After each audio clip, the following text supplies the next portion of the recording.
waxaa maalintii afraad galay shirweynaha maamul goboleedka Asaaniya ee ka soconayay duleedka magaalada Nairobi tuulada Laamuru.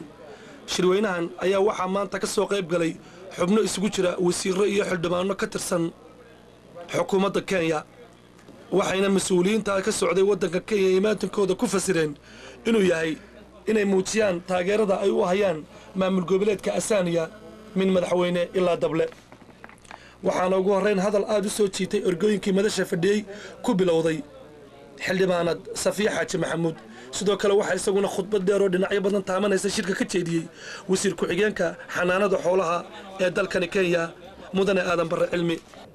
aad iyo aad baan u faraxsanahay inaan imaado oon ka soo qayb galo ma aragtaa meel dadkii aan wada dhalanay oo walaalaha nahay oo isku magac nahay Soomaali aan nahay meel ay iskugu imaadeen oo ka tashanayaan oo ka wada fariisanayaan oo ka shoorayaan arrimaha ku saabsan noloshada dhaqaalaha horumarka midnimada ammaanka ka tashanayaan.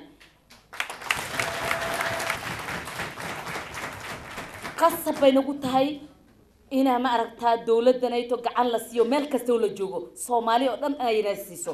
maxay ugu tahay Soomaali waa in laga helaa ma aragtaa dawlad goboleed ammaan jirto dhaqan jiro wanaag jiro markaas la isu wada iman karaa oo markaa dawlad fiican oo ma aragtaa oo Soomaali aan wada dhisan karna dawladda transitional government wax laga qabo malaha supportna waa in waqti kastaba ay ayakana inisiiyaan. Asaaniya ha noolaato, Soomaali ha noolaato, Muslim ha noolaado, xakamad fiican hagaajisano, madaxweynaha la garab qabto. muhiimadeeda waxa weeye dawladda Asaaniya la fiiriyo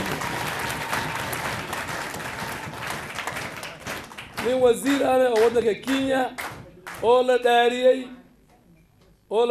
inuu daacad u noqonayo dawladda Kenya, laakiin dawladda Asaaniya ani iyo xildhibaan Safiya iyo xildhibaaniinta gobolka Waqooyi Bari annaka ayaa u tagnay madaxweynaha waddankan, annaka ayaa arrinkan kala tashanay.